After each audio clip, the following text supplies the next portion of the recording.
एक समय की बात है, अर्बुद शिखर नाम के एक पर्वत की गुफा में दुर्दांत नाम का एक शेर रहता था। वो बड़ा ही खूंखार था।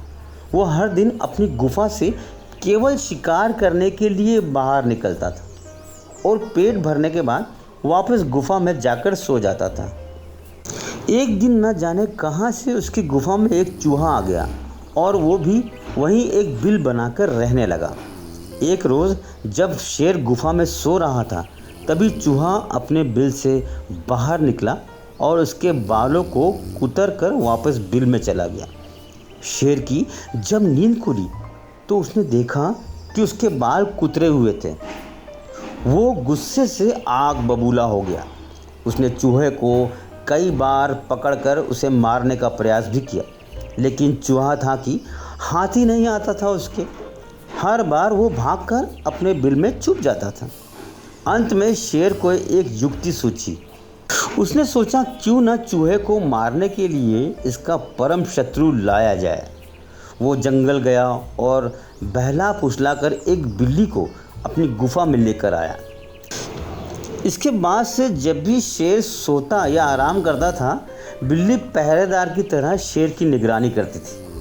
वहीं शेर भी हर दिन बिल्ली के लिए खाने के लिए ताज़े ताज़े मांस लाता था। इससे वो बिल्ली कुछ ही दिनों में बहुत मोटी ताज़ी हो गई थी। दूसरी तरफ बिल्ली की डर की वजह से चूहा अपने बिल में ही दुबका रहता था। वो खाने पीने के लिए बिल से बाहर नहीं निकलता था। इस वजह से वो काफ़ी कमज़ोर भी हो गया था। एक दिन भूख प्यास से व्याकुल होकर चूहा अपने बिल से बाहर निकला। उसने देखा कि शेर अपनी गुफा में आराम फरमा रहा था और बिल्ली ताज़े ताज़े मांस खा रही थी। लेकिन बिल्ली भी बहुत चालाक थी। चूहा जैसे ही शेर के पास उसके बाल कुतरने पहुंचा, बिल्ली ने तुरंत उस पर झपट्टा मारा और उसे निगल गई। वो बहुत खुश हुई कि अब वो शेर को बताएगी कि चूहे से अब परेशान होने की ज़रूरत नहीं है। तो शेर बहुत खुश हो जाएगा और उसे ढेर सारे ताज़े मांस लाकर देगा।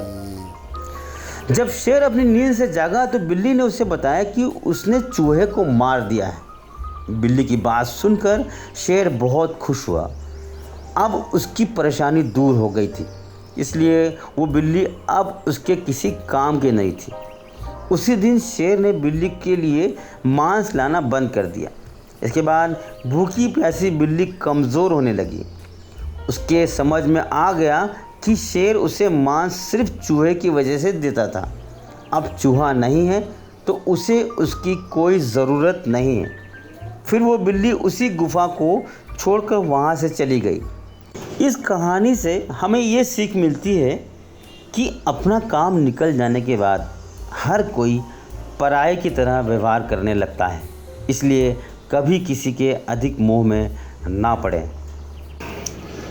दोस्तों, वीडियोस हमारी आपको पसंद आ रही है तो कमेंट बॉक्स में लिख के हमें ज़रूर बताएं और चैनल को सब्सक्राइब करना ना भूलें, बेल आइकन दबाना ना भूलें, ताकि वीडियोस की रेगुलर नोटिफिकेशन आप तक पहुंचती रहे। हमें दीजिए इजाज़त। धन्यवाद।